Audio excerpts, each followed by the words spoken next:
Hello, everybody. Welcome to Tadaima, Terrace House Podcast, your weekly companion to your favorite show on Netflix.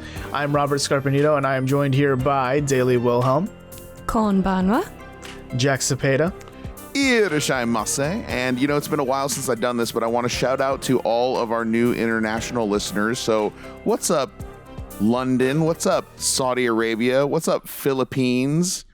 What's up, Singapore? What's up, everybody? Ooh. Yeah. What's up, Antarctica? There's a lot of people. There's a lot of new countries listening to the show, so we see you guys there, and thank you for checking us out. That's it. Oh yeah, and Colin Sparling. You know, that's really crazy to think about, that there's people that actually give a shit.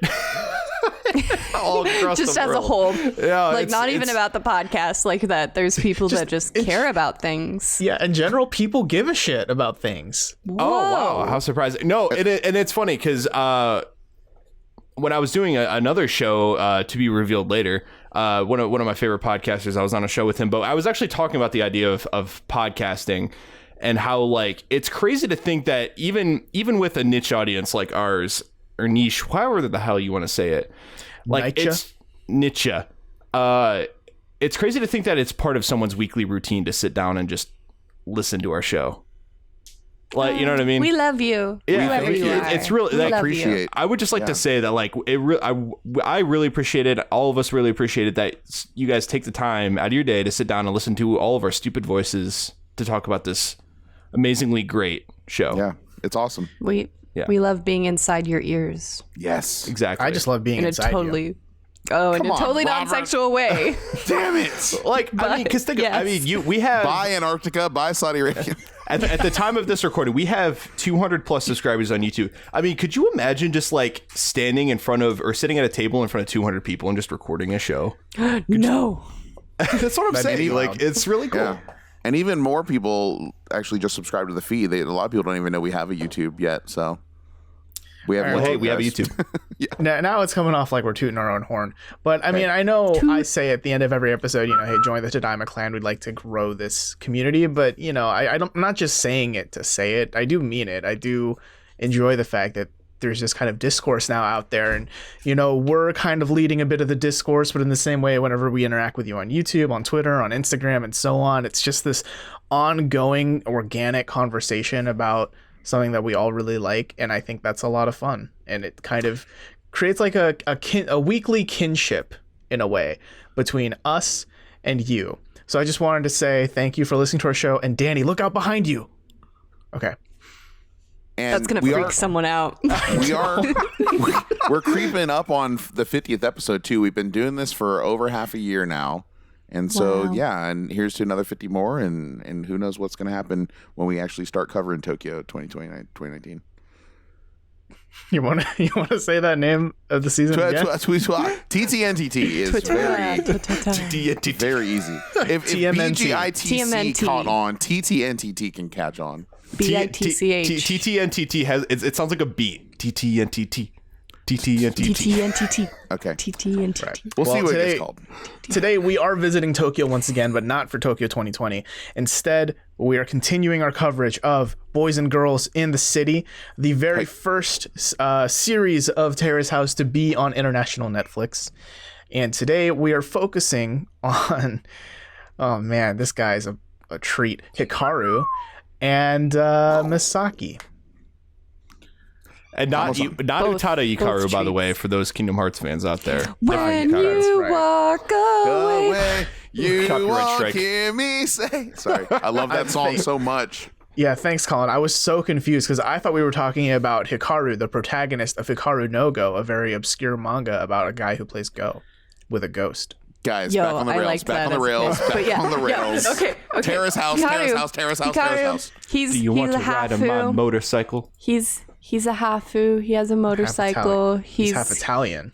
He lived in Dude. Brazil. Let me just He's say, 19. let me say things about this man because he reminds me of an Asian Leonardo DiCaprio. Can you run that name? Can you run that name through us one more time? Jack, are you having a stroke? You guys know what I meant, though. He is a good-looking dude. He is a good looking dude. I want him to draw me like one of his French women. He was 18 at the time of shooting the show. His time on the show, he was 18 years old. I refuse to believe that. He looks older. Yeah, he turns 19 midway through, so he gets a little older. You know? Yeah. Like, dude looks like at least 23. He looks my age. He's tall too. I mean, he's got a lot going for him. He's trying to work on being a model and an actor too. So I haven't been following him since he left the show, so he might already be doing that. I could totally see it, but he's mainly focused on construction.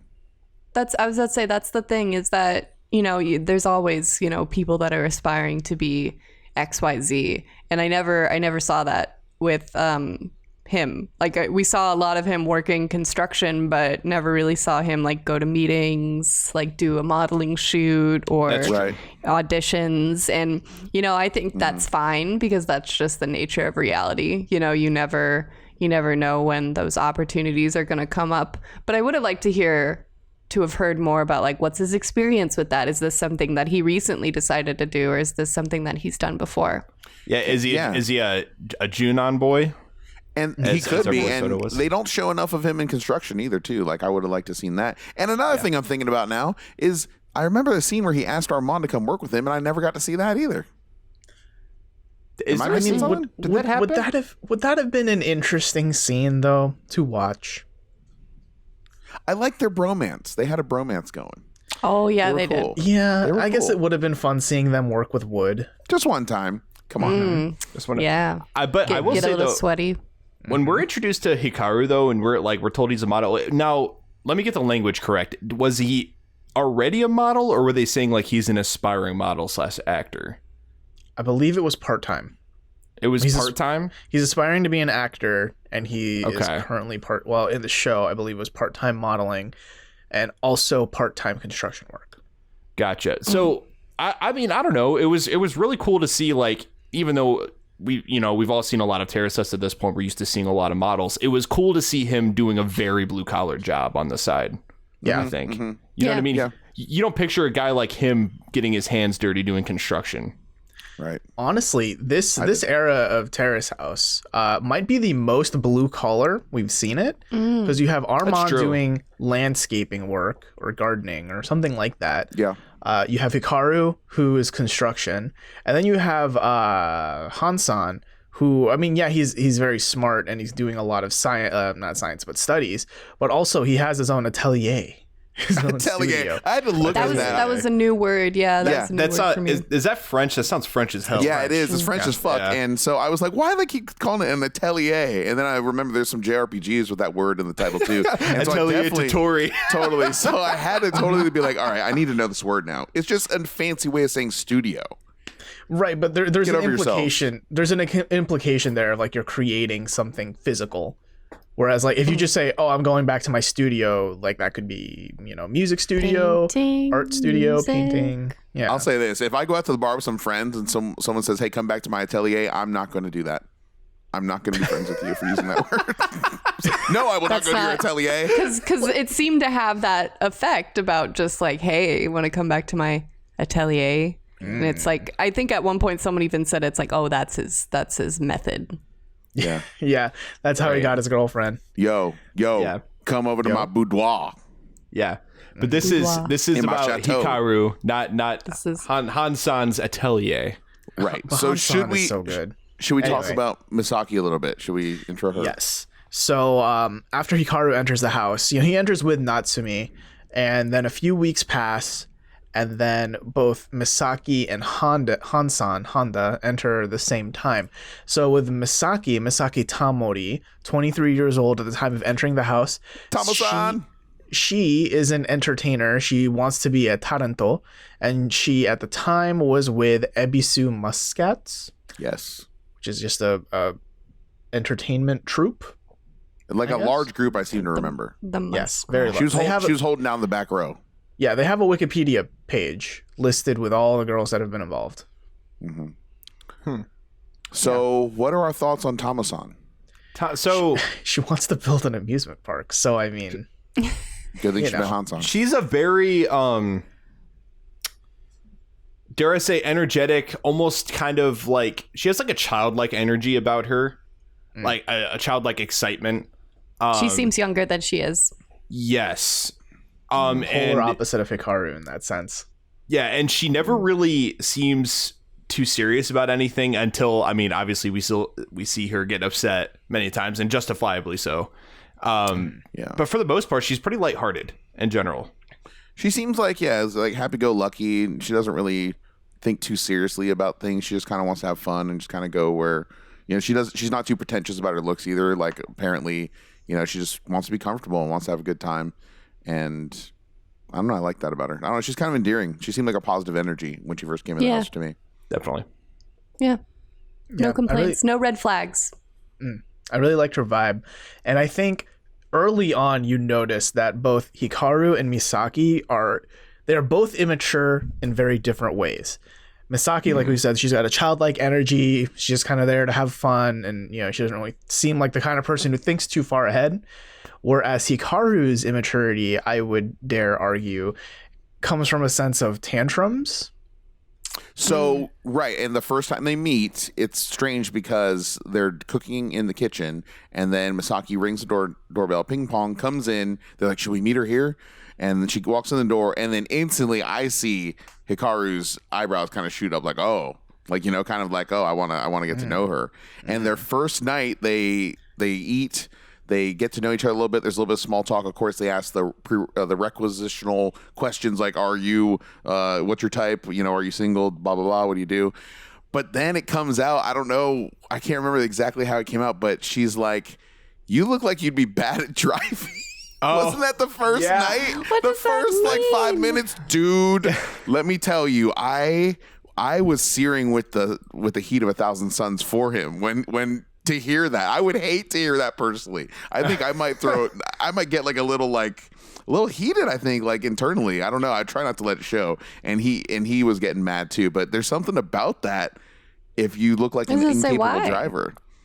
Yeah, I'm curious too. Why? Because why would it make anyone like why would it be off-putting to hear?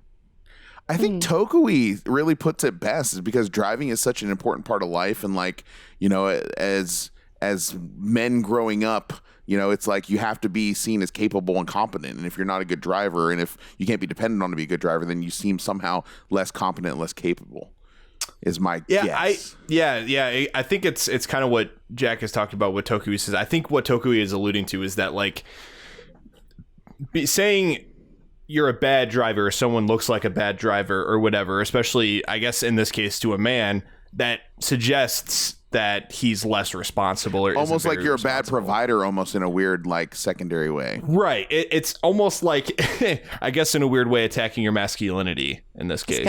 Probably. This got real deep, fam. But I'm saying he got mad, and I was like, "Oh my gosh, I can't believe she said that right then and there." And then he was bad, I guess, right, at hiding it, because when he left the room, they discussed how it really affected him.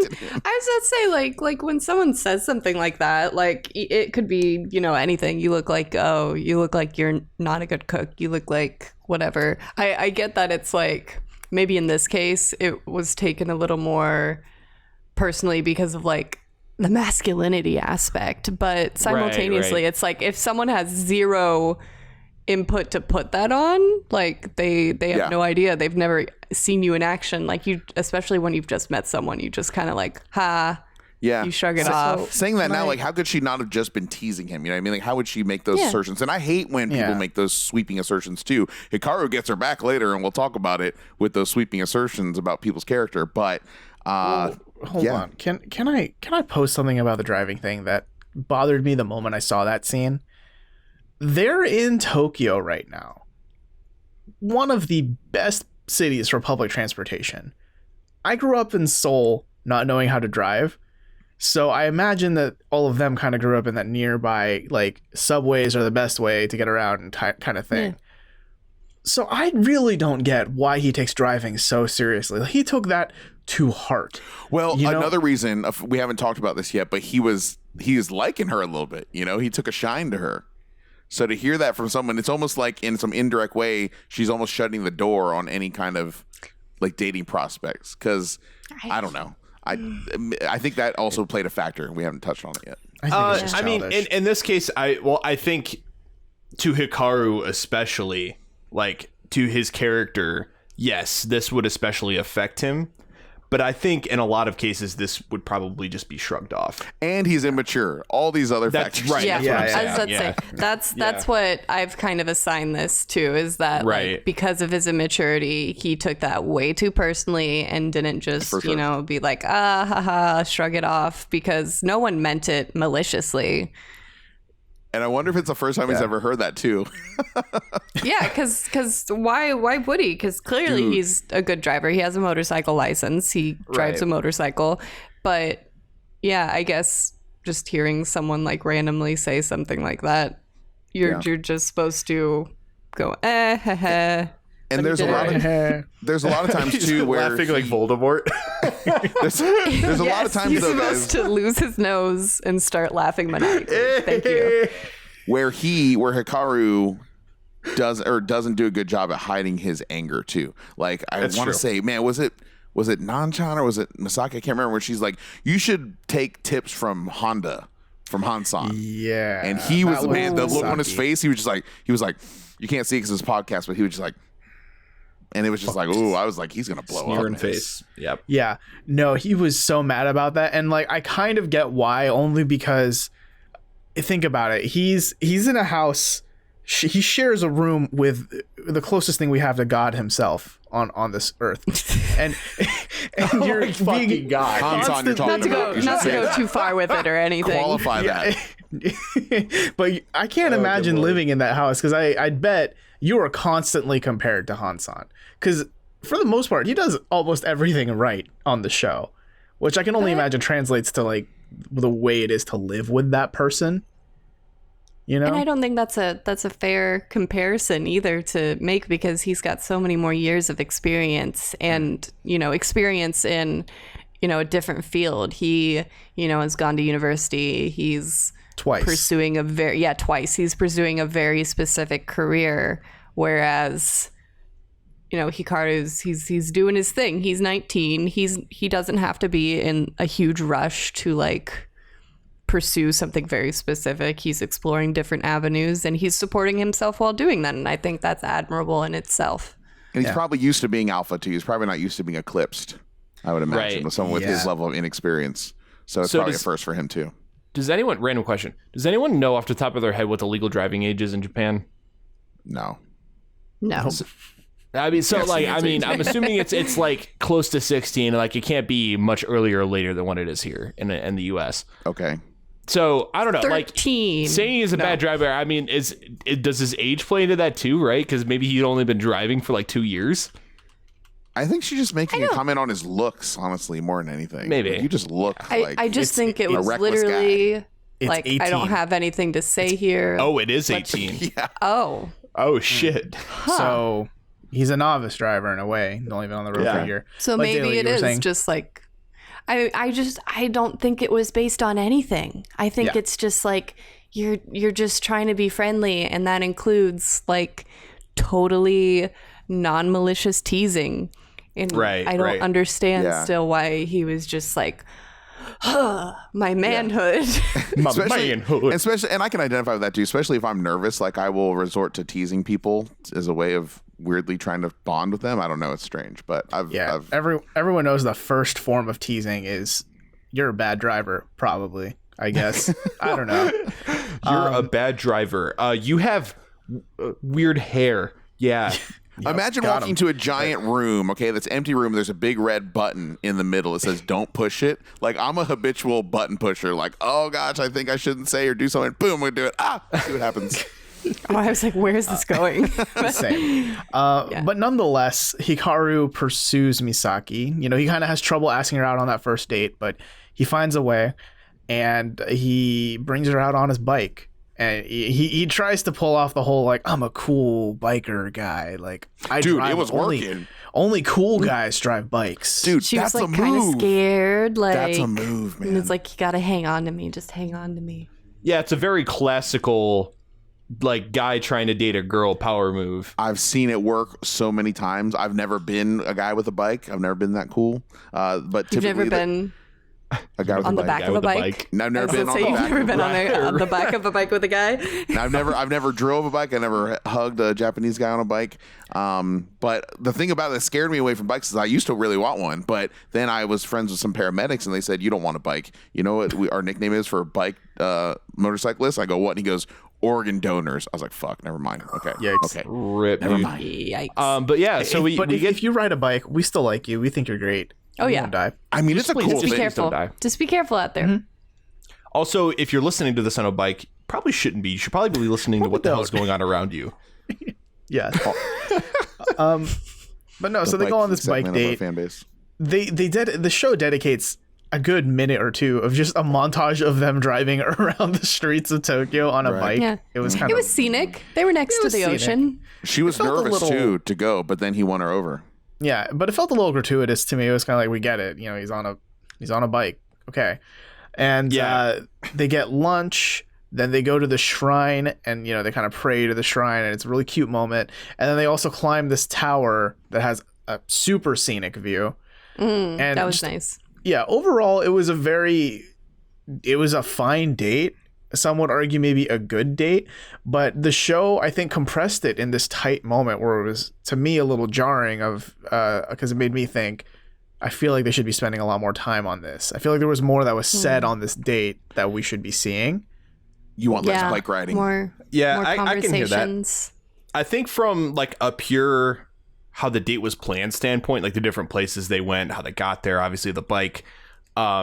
I think it was a pretty damn good date. Like this was a Shion level date from like, boys or opening new doors, It was very positive. Yeah, it was a very positive date. I had good vibes from it. I thought it was pleasant to watch. It made me feel good. I thought the things were going in an upward trajectory at the end. They were definitely like being flirty too. Like when they were leaving the 100%. shrine, they had like that big like snack sheet, and it was like, no, give it to me, and it's like, that's cute. Yeah, it was totally flirty, and Misaki saying stuff like, "I laugh more when I'm with you," and blah blah blah. Oh, like, that was really sweet. Yeah, it totally was. Also, Hikaru commented that like she was putting her hands a little too low when she was like Just resting her hands. grabbing around him on the bike, which I thought was awkward. Just like when they're at a stop sign, she just wants to rest and her he arms. literally brought it up, and he's like, "I didn't mind." I was like, "You flirtatious shit." I'll tell you guys, biking is a power move, man. It is a thing. It is. It's true. Yeah. So they ride the bike home. It was a really good date. And then Wheelie. the date. Thank you. And just ignore him. He'll stop. And then the next major thing is there's a scene where Hikaru is napping. He's just fucking dead. He's curled up in a little ball asleep in the living room. And Misaki and Natchan kind of plan this little shenanigan, if you will, where Natsumi distracts him for about an hour or so, asks him to drive her somewhere, while Misaki cooks some burgers for him.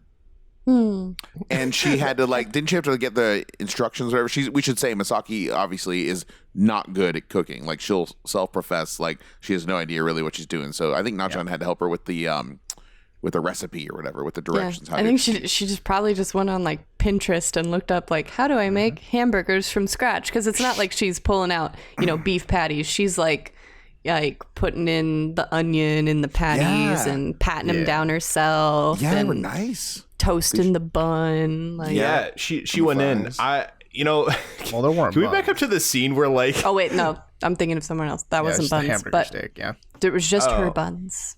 Wink, wink. Wink, wink. Can we just like back up to the scene where Nachan like wakes up Hikaru? It was hilarious. She's like waking up. Oh yeah, I was like, why did you just let the man sleep? I realized they had to get him out of the house. And she's like, "Can we go somewhere? Can you drive me somewhere?" Drive and he's like, Like I honestly, like going forward, I wonder if that, kind of affected his view. Like even though it was all for something to his benefit and like a nice gesture, I wonder if he was like bitter about that.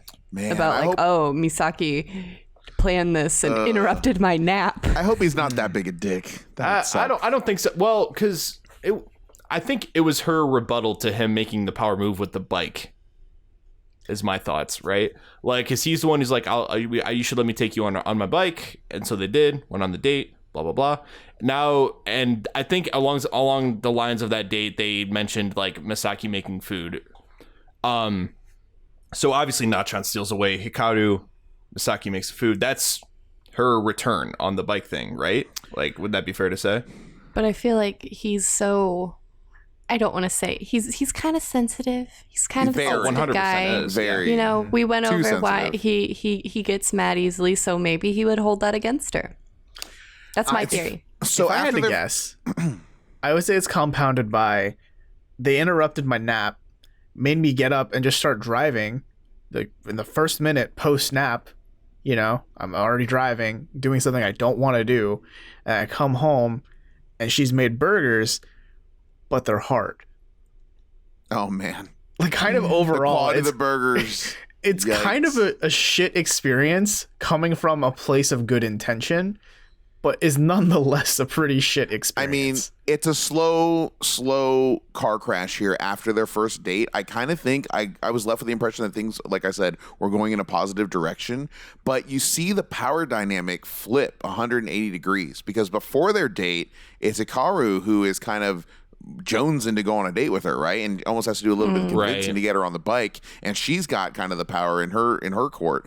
And she's not really sure. But then she ends up liking him a lot and wanting to go on more dates, and somewhere along the line, maybe it was a cumulative effect, right, of like being woken up, being kept out for an hour, and then, you know, she does a great gesture, but I wonder if it might have done more harm because he had higher hopes for what the burger would be, and so maybe it didn't work in her favor. The Maybe burger. You know, maybe he's not thinking, like, burger. maybe he's not valuing like the thought she put into it and like the planning and everything. He's just evaluating like the end result. Yeah, maybe he was thinking, this burger's really hard. It didn't come with a bagel. Why didn't this burger come with a bagel? I ain't dating no girl with hard burgers. Burger. And it also should be said that he made it very clear when he first came to the house what his type is. He's dated, what was it, a 30-year-old woman, like a 30-something-year-old woman before? That's fucking and wild. it's like, that's wild. And he very clearly stated he's into the mature type. He's into older women. And while Misaki is older, you know, we already said it. She's pretty immature for age. She's pretty young at heart. Yeah, and she's 5 years older than him, right? Yeah. 4. Or she's 23. Yeah. Okay. 4. Yeah. So when I was like, gosh, I must have been like 17 or 18. There was a point where I was actually hanging out with a girl. Like we were kind of seeing where it was going. But she a girl was like, or a woman? probably. I mean, I guess a woman in this case, right? Like Woman. she was like 22 or 23 when we were like talking. And so like even my like 17, 18-year-old brain or whatever at the time was like, holy shit, this is like an older girl, right? So if I'm Hikaru and I'm like dating a 36-year-old woman, like holy shit, was it 36 or was it Literally twice his age. That's fucking crazy. Like I couldn't even imagine that. Like that's like almost my mom when I'm that age. That woman could have literally been his mom. Yeah. Yep.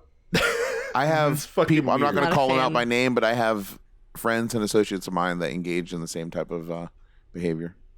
Yeah, and you know, I don't want to shame anyone for the age gap. I think that's fine. You know, if you found true love in that, that's totally fine, right? It's just typically didn't happen, lust. maybe, but it just didn't happen to work out here with Hikaru and Misaki. Yeah. Yeah. It's a consenting adults thing, but yeah, adult is, for me, I think adult, you figure yourself out more after like 20, and then it's like run free with it. But before then, that struck me as a little, are you okay, Hikaru? When he's talked about that. But I think it would have been totally fine if Misaki and Hikaru had started properly dating. You know, they both seem the same age. Right. So we get post burger thing happens, right? And then they start like getting around to kind of planning a first date, but it seemed, and around this time, right, Robert, is when Hikaru starts kind of hesitating. Didn't he say he was going to ask her out and then just never did? That's exactly what it is. He basically did the whole I'll totally call you and didn't. It's just Right. But then he lives with her. Yeah, they live together, so like it's kind of different. But yeah, so it gets to the point where Misaki's saying, "Hey, you should ask me out on a date sometime." It's not her asking him out on a date. It's saying, "Hey, you should ask me. You should take me out." Yeah. Yeah, and he's a little wishy-washy. He's like, "Yeah, no, we'll figure something out." And it was just at that point I knew this ain't happening, fam. It took a weird turn. It took a dark turn.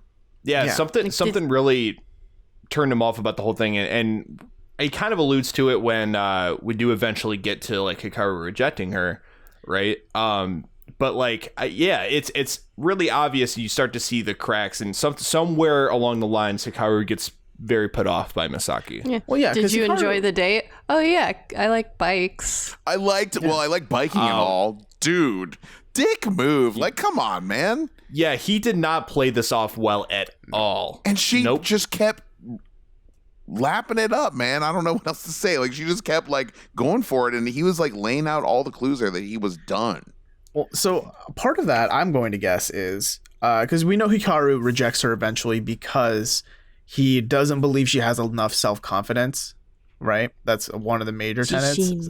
She just doesn't have a lot of like she relies on other people for approval, right? And this is that it's that in action right here, that insecurity of her saying, "Oh, did you like our date? Did you have fun with me? Was I fun for you? Was this good?" Right? It's kind of it in action. It's the reason why Hikaru didn't like her. Yeah, I can kind of see that. Like, you're saying he kind of like to him, she kind of came across as annoying. She came across as not like insecure. Insecurity is yeah, that's true. Yeah, can be a turnoff. It can definitely be a turnoff. Absolutely. Right. And so like, and he even goes as far as to say like she doesn't know herself. Yeah. Right. And so I'm like I think Toku put it best. He basically went straight for the core, right, of who she is. Well, he thinks he knows. He thinks he knows. But at the very least, I think it was pretty clear that she does have some sense of insecurity when she goes after someone she likes, you know, where she kind of thinks too much about, oh, did I do the right thing? You know, am I attractive to this person? What can I do to be attracted to this person? He was he was just such a dick about the whole thing because, you know, they were talking about, they were making plans for their second date, and I would have loved to have seen the onsen date. I would have loved to have seen that, the co-ed onsen. And she said that's what she wanted to do. And I think, who was it, man? Nanchan? She's like, oh, are you going to go on a co-ed thing? And he's like, well, it's not right if we're not together, is it? And then she goes, well, it'd be okay if you guys like each other. And then he says, did I say I like her? Bro, that should have been like right there, red flag. Like honestly, anyone should have known at that point if you're in Misaki's position that this is going nowhere. Yeah, dude, you know, this is over. That was so rough. Yeah. He almost resorts to like making fun of her for like her affection toward him, like with the whole loungewear situation. It's like, oh. He was like, why are you doing that? What are you doing? What's that? Like, instead of being like, oh, haha, like, it's just like he's too blunt. It's weird to me how Hikaru deals with both the onsen situation and the loungewear situation. Because you notice with him, so with the onsen one, right? He says it's not right if we aren't dating, if we aren't in a relationship, which for me, at first, I interpreted that as, oh, for a young guy, he has very old school traditional values, right? Yeah. And then when she comes down with the nightwear, he's also like, why are you crossing your legs? I can almost see your butt. I'm like, hold on. Is this guy a 40-year-old man in a 20-year-old's body? Is that what's happening right now? I will say this, though. It was kind of corny when she was like pulling down her robe to show some shoulder. That was kind of corny. I was like, oh, just like it was a little corny, but like even then, I feel like the whole thing between these two people should have ended way before she ever had to take him out, and then she got rejected. You know, it was very clear. If you know what I mean, I think she's a little too involved, and it could have been partially her insecurity. It was definitely a factor. Yeah, it was definitely a factor, but I just don't think. I mean, she just couldn't catch a hint. You know what I mean? And Hikaru was definitely being a dick. There's no doubt about that. Yes. Yeah, it wasn't hints so much as like blows. I Exactly. felt like That's what I'm saying. It was like no wonder she's insecure when he's being like, "What are you doing?" Like he was basically beating her over the head, saying like, "Hey, I don't like you." Help me out. What was the name of the high school girl that joined the house? Rico. Rico. Okay, so yeah, so I just want to talk about that a little bit. So Rico and Tamasan Misaki go out and buy the loungewear. Like it was like a thing. It was like a shopping It's trip. cute. In order for her to show her more feminine side, because she realizes and acknowledges that maybe Hikaru is missing that and needs that for whatever reason. So in a way to try and make her see him as a woman, she went on that trip, picked out something. It was a cool outfit. So yeah, it wasn't like she was like showing up in lingerie or anything. It was like a cute little matching pajama set. She had on a like long cardigan on top of it. I thought it was totally appropriate for like summer, even, like just lounging around in a share house. I wouldn't call it. It wasn't excessive. Yeah, I wouldn't call it No, inappropriate I didn't think at there was all. anything wrong with it. But Nanchan had an issue, right? Well, yeah, I mean, and I think part of it too is the way Misaki was using it would I would argue that was inappropriate in terms of she's definitely using it for sex appeal. She wasn't being subtle. Yeah, She walked in, sat down for 30 seconds, walked out. Yeah, she That walked was in, sat for strange. 30 seconds, started giggling to herself as if she knows she's up to something but doesn't want to tell anyone she's up to It was not something. subtle. It was not. And then the shoulders come out, and Hikaru constantly badgers her with like, "What are you doing? What's happening?" Oh my Daily whips out them shoulders. Oh God! Whoa! What are you I'm doing? gonna get suspended Oh my from God, look American at that high school. Look out! Oh my God! Shake them shoulders. Oh my God! I can Why almost was see mine your butt. suspended? Stop. I could see your Oh ankles. God! But yeah, Ankles. it was just such an uncomfortable moment, and then Misaki leaves. What the fuck? If I had to guess, I feel like she left that room thinking, "I did it. I attracted him." seal Did the it. deal. I hope not. That's so sad. I showed him Yeah. my feminine side, and now he knows what he's missing. So question. When was the last time Misaki had been in a relationship again? Before she came into the house? I don't remember. I think like a year, maybe. I don't know. Because this kind of comes across as someone who's novice at relationships and dating to me.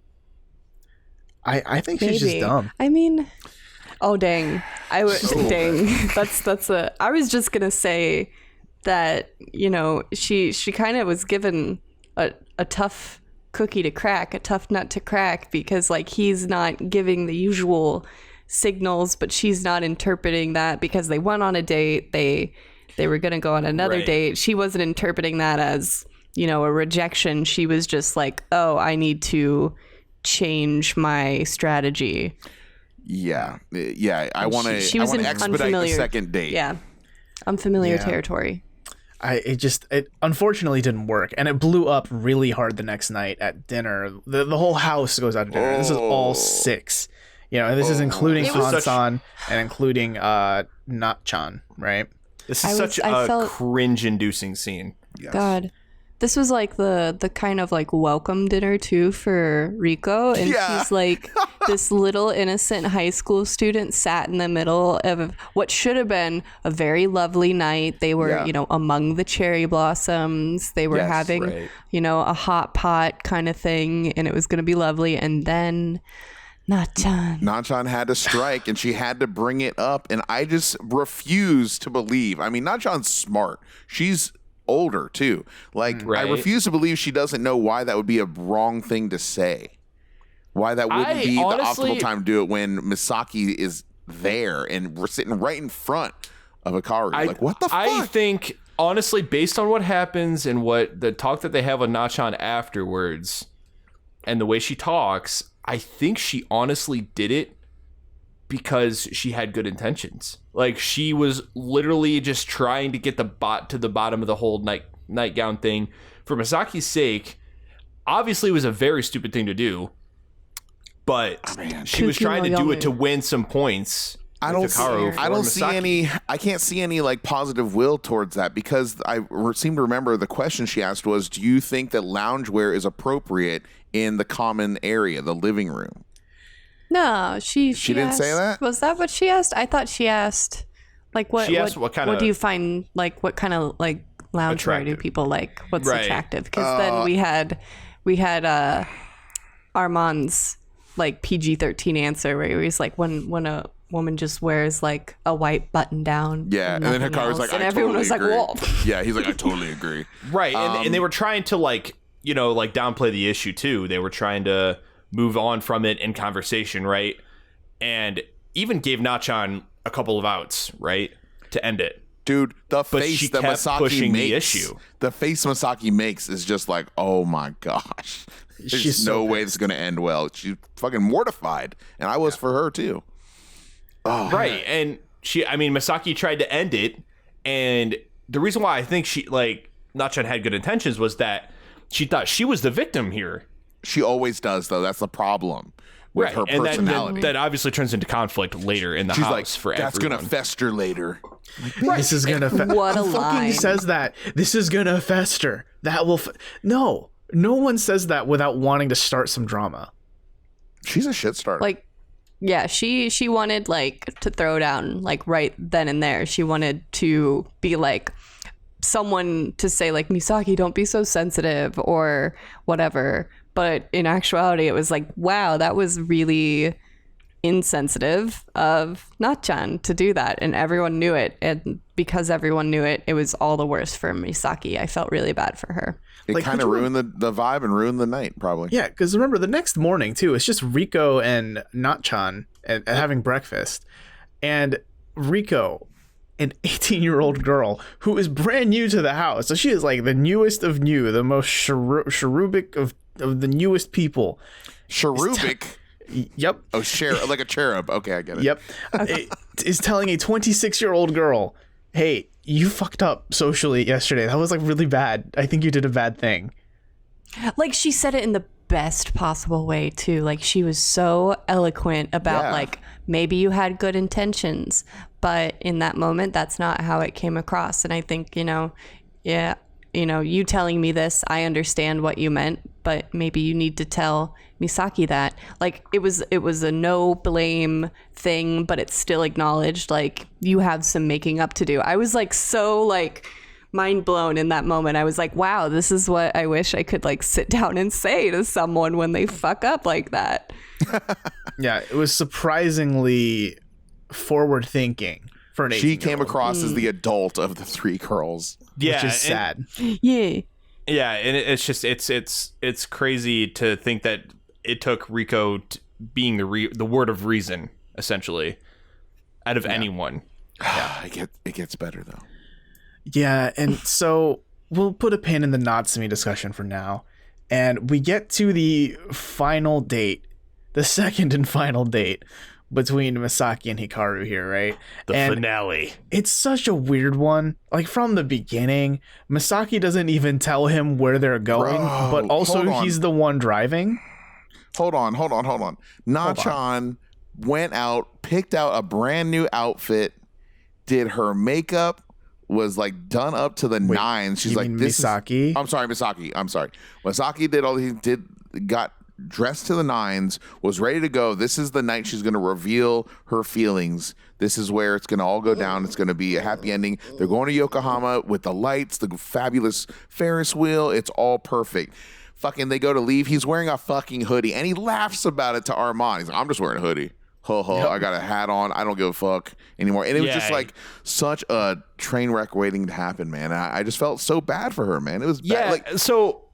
Question. I want to ask a question about this. So, well, first of all, it should be noted also that even to ask Hikaru on the date, so Misaki goes and asks Hikaru on the date, and she completely gets her face on, right? She does all of her makeup up just to ask him out in the boys' room, right? Yeah, which and was then cute. Leaves. That was really endearing. It was cute. It was, but it was like it's felt so ill-fated, right? Like you're putting all this effort in, and it's clear that Hikaru doesn't like her. Like but anyway, just the way he was like, "Oh, the 10th So Fine. Yeah, I like bikes. So Misaki comes out, obviously ready for the date, dressed in the nines, blah, blah, blah. And then Hikaru is wearing nothing but a hoodie, like we said. A hookie. And a hookie. And none of us can speak English today. I've came to the conclusion that none of us can talk. And so is it disrespectful to Misaki? Even though he's made it like pretty damn clear, like red flag that he doesn't like her. Is it still disrespectful to Misaki? It's inconsiderate at the very least, dude. I mean, it is. I agree. But in this context. At this point, because it's gone on so long, because he has been so blunt, I think at this point it kind of falls to him. It's his responsibility to be like, hey, I'm not interested in you this way, instead of sending a clear effectively message. Stringing her along. And I would call this stringing her along by not being blunt enough to be like, hey. Fair enough. This is a theme, though, that is repeated a lot in all of Terrace House, no matter where you're watching it, where people are scared to reject someone if they're like, well, I don't even know if they like me. They haven't even told me they like me yet. So he was waiting for that moment, and it's happened, like I said, it's happened with a lot of relationships to be on Terrace House. So maybe he felt weird by rejecting her without her showing her true feelings, even though everyone in the house knows it. They both know it. It's one of those things that went unsaid. I don't know. Maybe it's a Japanese culture thing. I don't know. No, I agree with Daly's assessment here. The ball was in Hikaru's court. Two friends don't for sure painstakingly try to plan a date for 3 weeks. That's just not how that works. But I will say, I will throw a little bit of shade at Misaki here. Not too much, but just a little bit, because she planned this date, obviously, right? And she knew, I am bringing him to a fancy French restaurant. Fancy. Expensive, yeah. It's expensive. Yes. You might want to dress up a little. You do not blindside a date with a dress code. I think that was a little rude. Like, sure, Hikaru should have worn a hoodie. Short-sighted. Put a hoodie and a hat, period. That's it. Fuck off. Like, don't. At least wear like a nice button up or something, right? Yeah. And I think that honestly led to him... Visually, anyway, you could tell he seemed a little uncomfortable because of that. Mm-hmm. He had a fucking hat on. I'd be uncomfortable. Yeah, he had a hat and a hoodie on in this nice-ass restaurant. And I don't know if they were sweatpants, but they didn't... Were they jeans or sweatpants? Like We're not jeans. French restaurant friendly. No. He was not... He was completely underdressed, whatever the case. And the meat looked good, and like food and like gift giving are like two of my love languages. So when she gave him some of that meat, because he said that it was like the best meat he's ever had... I was just feeling so bad for her because she was trying so hard. I have a complaint about the meat, though. We're gonna complain about the best meat he's ever had. No, listen. Okay, so they're at this restaurant. It's very like small plates, small serving sizes. Yeah. He's still hungry, and I think that was another like irksome complaint of his, where it was like, I'm still hungry, and she very nicely is like, I'll give you my meat. And he's just like, it's like this, like maybe like 3-inch by 3-inch cut. And he just shoves it in his mouth, like the whole thing. He doesn't cut it into smaller bites. He's just like, hop. You can just tell, and it's like wow. The last place on earth he wants to be. And he's just so bad at hiding it, man. It's just... Yeah, his body language is all over the place. And it's so funny, too, because another thing is, they're walking down, right, to look at the Yokohama lights, all that stuff. And there's just a really big juxtaposition in the way they're dressed, too. Just the way they look together, right, is not complimentary at all, right? Like, if I'm going on a date, I would at least match the level of dressed up that the other person's on. You know what I'm saying? Mm-hmm. Otherwise, it just kind of, the whole thing feels off. He had the chance to, look at her and be like, oh, wait, let me, like, oh, are we going somewhere nicer? Let me go change. But I do agree with what Robert said earlier in that you shouldn't blind someone. No, absolutely not. Blind English. Gosh, it's hard, guys.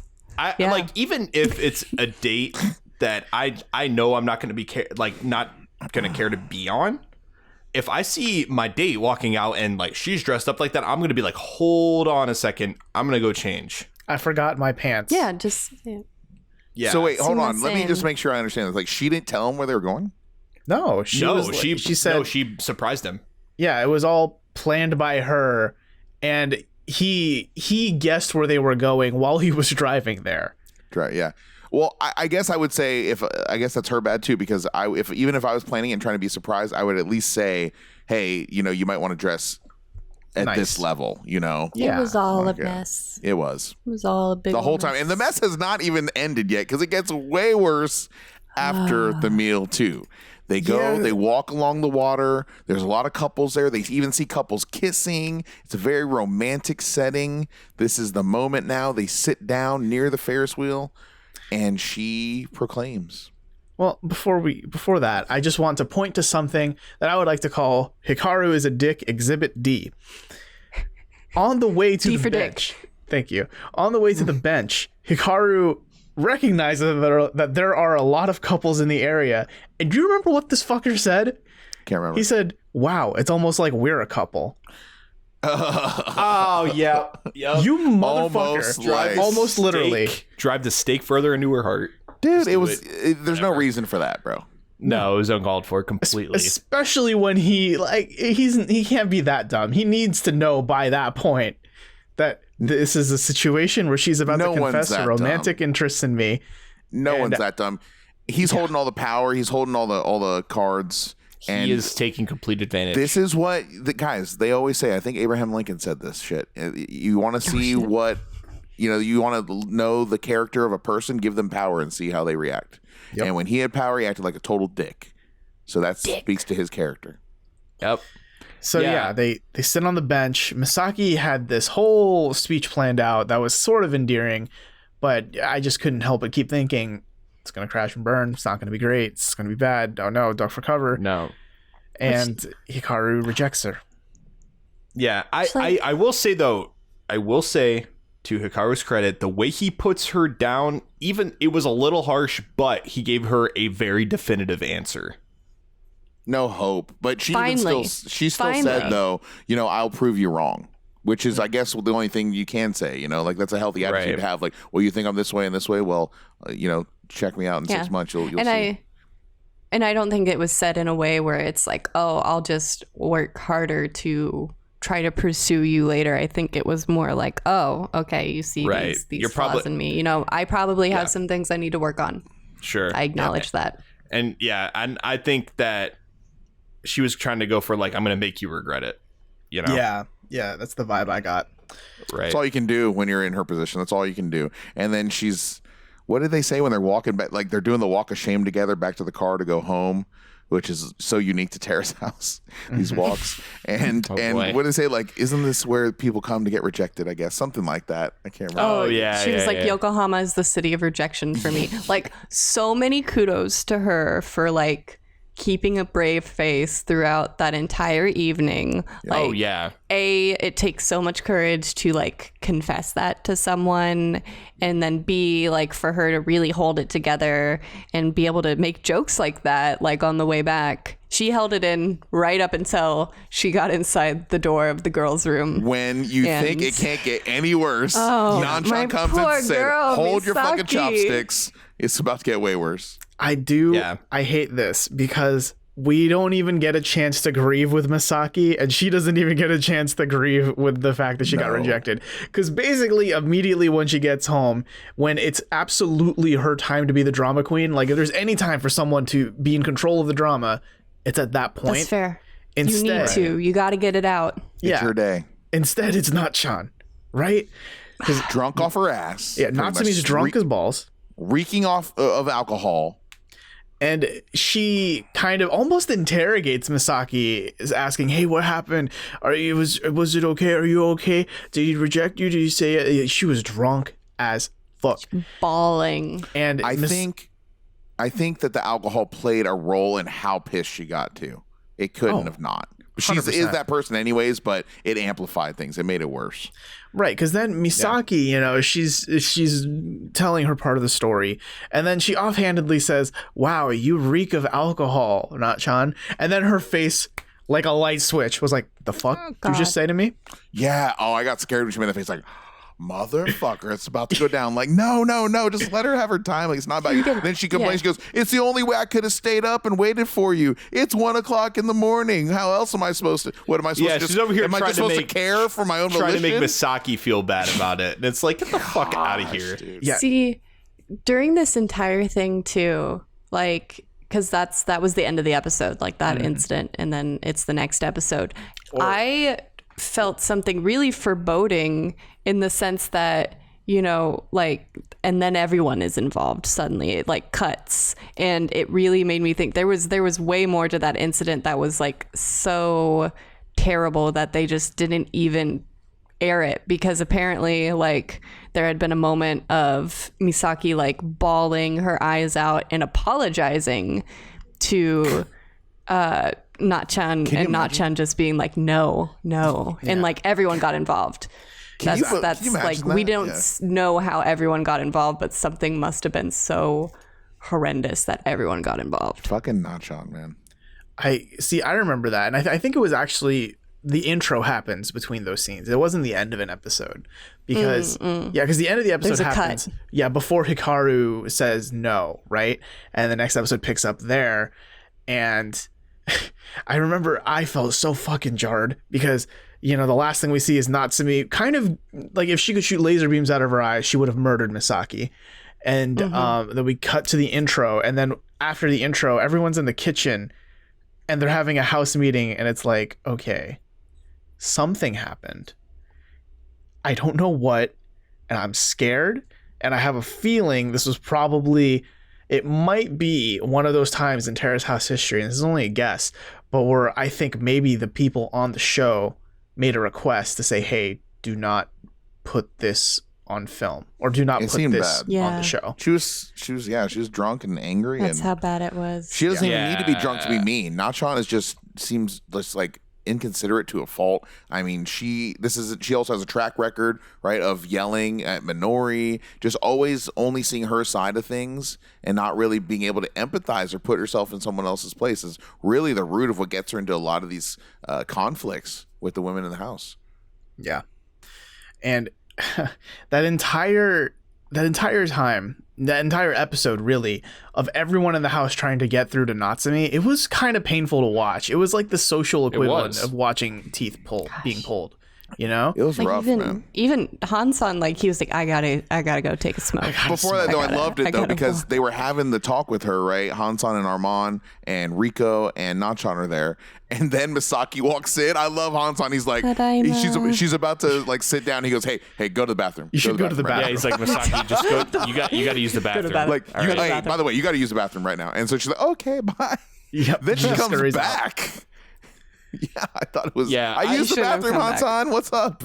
Yeah, I mean, this was an ugly situation, and it's a damn good thing we had Han-san there to play mediator too. Seriously. Because I feel like it would have been way uglier had he not been there. It was trying his patience, though, like Daly touched on. Like, he even had to step out for a smoke. Yeah, He's like that's what I'm saying. Like, it's a good thing he was there and he was willing to stick with it, because anyone else probably would have just fucking gave up. Yeah, Armand would have laughed it off and just said, come by, let's drink and forget it. I was about to say, I think Armand definitely helped too in like communicating what needed to be said, because like that's the thing, is that, you know, Natchan was just sitting there like a pouty 6-year-old refusing to really say anything.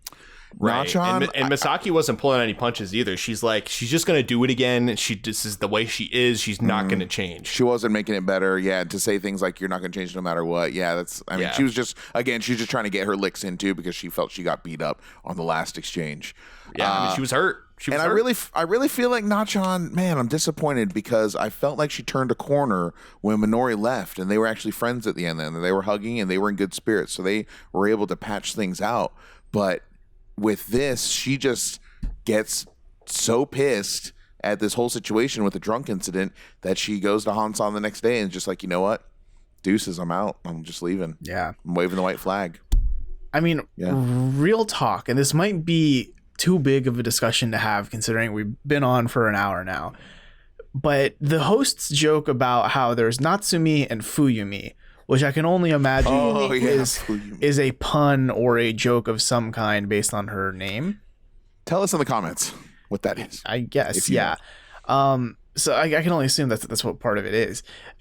And sure, it's very funny to say it that way, but do you guys think there might be a chance that she actually might have some kind of mental disorder of some kind, maybe like bipolar? I mean, this is the thing. Well, I mean, she does get very, very pissed, and it is pretty open there. So who knows with that? I'm not a psychologist, so I can't diagnose. But here's one of the parts where Kentaro, who I brought up in the second episode of our podcast way back when, but this is where he proves that he's my boy. He's like my favorite fifth chair they've ever had, because he drops this nugget. He's like, well, she's worried about being considered a drunk because Misaki said that Nachan reeks of alcohol. And so she doesn't want people and prospective employers to think of her that way as her image, because she has an image to uphold, whatever. And then he goes, isn't like having what is it? Fumio? Fuyumi. Like, isn't that worse than being drunk? And the whole panel's like, you're fucking right. Yeah, very, very good. That's way worse than being drunk. So that was one of my favorite lines he said. He's always had good takes, I think, for the fifth chair, especially. But I don't think it's like, I don't think there's like a diagnosable thing going on here. Like we joked about, oh gosh, why am I losing her name? That had an evil twin. From Opening New Doors. Yui. What? Yui. Wow. Yeah. I don't know why that was lost to me. Yeah. We joked about Yui having, an evil twin. But I think just similar to Yui, she really sees herself as the main character of her own life. And therefore, she can't do anything bad. She's just the victim of bad circumstances. So she wants to turn around every situation into that. And then when confronted with, hey, you did a bad, you need to acknowledge that and move on. It's like talking to a brick wall. Yeah, I mean, because there's a part of me that does empathize a bit with Natsumi, though, because there's that one part where they're having that discussion on, in the kitchen, right? And she says, and she's kind of in tears, but she says it really hurts when you say stuff like, this is just going to happen again, or she'll never change. Because she's already trying so hard to change. So it kind of makes me think there's some kind of internal struggle where there's a part of her that wants to, and there's another part, like there's a part of her that wants to be good, and there's another part that's like Willem Dafoe, Green Goblin from the Spider-Man movies, saying, burn the world down. I mean, this is the second offense, at least between just these two girls. When Nachan and Misaki, they already had the incident there when she brought up the loungewear.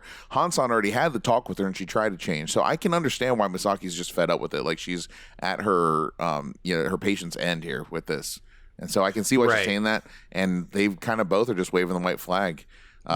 They end up having a barbecue the next day to celebrate Nachan going, and at this point, Hansan's the only one that knows. Well, but also you can see that Misaki is like cold to her still. Like they're still not getting along. They're sitting away from each other. They're not looking at each other. They're not talking to each other. The body language is telling. And then Hikaru breaks the silence by saying, hey guys, I'm dipping out tomorrow. Before Nachan announces to the rest of the house, he literally just stole her spotlight. Nani? And then Armand, dude, he actually expresses himself. His eyebrows actually move, and in sadness. And it was really his dead eyes come to life with sadness. He's like, wait, Finally seriously? emotes. No, yeah, he finally comes to life, and it was sad. He was really gonna miss Hikaru. They got close. Yeah. That's the thing. I wish I would have seen more of like their bromance than everything else that happened, because clearly they had like a really good connection there, and they did like the bro hug, and at that moment like you saw Hikaru like break and then rein it back in, like he was gonna start like almost sobbing on Armand's shoulder. And it's like, I don't want to be like sadistic, like, oh yes, give me the pain, but it was good to see like he had made a genuine connection there while he was there. It cracks me up, that part where Hikaru's like sad about going. He's like tearing up, and then he's like eating zucchini off a skewer. He's like trying to anyways. It's like this massive thing he's trying to get in his house. He's like, meanwhile, tears are streaming down. He's like, can't get this thing off the skewer. He's like, oh, it's so good. Yeah. Oh God, I'm so sad, but it's so good. It's the saddest skewer ever. Then they just throw that Wagyu A5. They just throw it right on the grill, man. They didn't even chop it. They just threw it on there, man. I don't know. I was kind of drooling when I saw that. Did that trigger you a little? I'm a meat man myself. I'm a fan of fine meats. That was a thick cut of meat. It was, and it looked juicy. I like they did like even joke like, are we gonna ruin another really good cut of meat? Yeah. No. Yeah. And so that was kind of the end of Hikaru. Yeah, that kind of concludes Hikaru's whole arc on the show, and in this way too, it concludes the Misaki Hikaru arc. Obviously, Misaki's still on the show. We're almost forgetting their last interaction during the barbecue when Misaki was kind of telling Hikaru like, "Hey, I'm going to prove you wrong." That was a really nice conversation. And he's like, "Yeah, I hope to see you again." And it was a nice end to everything they'd gone through together. Then she went inside and said, "Armand, you go talk to him now," like they're dating or something, and embarrass the boys. No, this is unnecessary. We don't need our alone Hikaru time on the patio. even was like, "What? Like he's my girlfriend?" And it's like, "Yes, yes, he is." Yes, take him to Disneyland. And they're still dating to this day. Armand's like, "I'm seriously gonna miss you, bro." Kyodai. Overall, though, they did say like. What? Hello? They're gonna visit each other. Yeah. Either they're gonna go to Brazil together, or Hikaru's gonna visit Armand in Hawaii. He was like, "I'm serious. Oh, totally. I don't doubt it. I'll bet it's happened. I'll bet there's Instagram posts. I think there is Instagram posts. In closing here, my final thoughts on Hikaru's total arc overall, because Misaki's is still pending. We don't know what happens to her yet at this point in the series.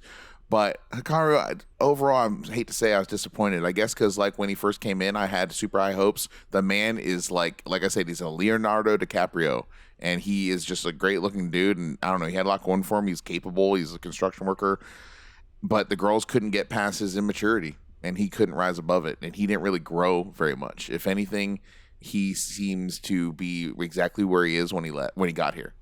I didn't see any growth. I didn't see any maturity. I didn't see any improvement really at all. He became friends with Armand. That's the best thing that ever happened to him.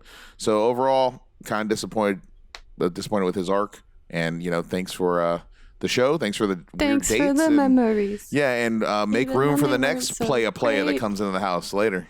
Well, he did show a little bit of growth. We can't completely throw him out. You think so? He matured a little bit in that, like, so we kind of forgot to talk about the scene where he apologizes to Misaki, and that's the reason why she starts to really like him, right? I mean, that's pretty early. Yeah, early on. But like, it was the scene where what does he say? I don't even remember what he says to her. No, it was because he keeps getting mad because they're like, "Why are you getting mad?" And he's like, "I'm not mad. I'm not mad. Okay. I'm not mad. Okay. Jeez, stop. Leave me alone." I'm so mad. I don't know. I mean, I guess he did that, but he was trying to date her too, so I wonder what that's fair were. And I hope that ends up translating into some sort of like maturity or growth. But I mean, even then, I'm sure he came away at least a tad bit more mature than he was before, and he had learned a little bit. I mean, even if we didn't see it, with age comes experience, and this was a hell of an experience for him, I imagine, right? And I'd be willing to bet he has read many upon many Twitter posts after the show aired criticizing and or bolstering what he did, so I'm pretty sure he's had time to think about what he's done and internalize whatever lessons that he has. And any learned. Positive he had, if anything, if it's not directly for himself, it was that at least he could be something of a springboard for Misaki to grow from. Yes. And now she's motivated to improve herself and prove him wrong. And hey, you know what? Sometimes you need someone to prove wrong in order to elevate yourself. I've been there myself, and it's very effective. It works. Good for her. Yeah. Yes. Good for her. And we'll definitely see more of Misaki in future episodes of Boys and Girls in the City. But this closes the door on Hikaru, our construction boy prince, who was just a little bit too mad sometimes. You call me mad? No, bro. I'm not mad. Why you? And it's so funny. I'm not angry. He tried to play it cool too. He tried so hard to play it cool. He's you look like someone who'd be a bad driver. Hulk smash. Dishonor me. Hikaru smash. Hikaru no smash it. I mean, that probably comes in handy in construction. I don't know. Maybe. Hey. But that wraps us up for this week's episode of Tadaima. If you enjoyed what we did, please tell a friend, let them know, let them enjoy what Terrace House is, and what we bring to the table to help bolster that Terrace House experience and just bring them into the fold of the Tadaima clan. If not, tell a stranger by leaving an iTunes review. That would help us out. I mean, I'm sure every podcast you listen to tells you about it, but that's because it is kind of important and it helps us with visibility and all that kind of stuff. And it makes us feel good. It makes us happy inside. And, you know, that's really what's most important. And if you leave a review, you have a chance of it being read aloud by a beautiful voice like Colin's. Hello, everybody. We have a great review by one Marianne WW. I hope I'm pronouncing that right. But Sheila said some really nice words in saying, love it, headline. I'm sometimes worried about how much I truly love this TV show, but listening to this podcast affirms my slight obsession. Everyone has solid takes, and there is great background knowledge of Japanese language and culture among these podcasters that I really admire. It gives me more context that would otherwise go right over my head. Definitely a fan. Thank you so much, Marianne WW. We appreciate you. Your kind words definitely help me sleep at night. Arigato. Wait, hold on. I want to revisit that one. That's Colin's like lullaby. He just reads all the reviews and they gently lull him to sleep. And he cries himself to sleep, tears of joy. It's like listen to the sad country music. I just imagine you have a projector aimed at your ceiling, and when you just need to sleep, you just turn it on for about 5 minutes and just read it and let yourself drift away. If it makes me go to sleep with a smile on my face, hey, is that a bad thing? I thought we wanted people to leave reviews. Help put Colin to sleep. Put Colin Leave to us sleep. a review. That's our new campaign. Put Colin to Anyways, sleep. thank you again for that lovely review. We appreciate Yes. you. For Much. sure. If you have any questions, comments, concerns, or anything that you think we missed about Hikaru and Misaki, please feel free to email those things to us at questions@terracehousepodcast.com. You can catch us next Tuesday for another episode. This has been Tadaima. Thanks for listening. Itakimasu!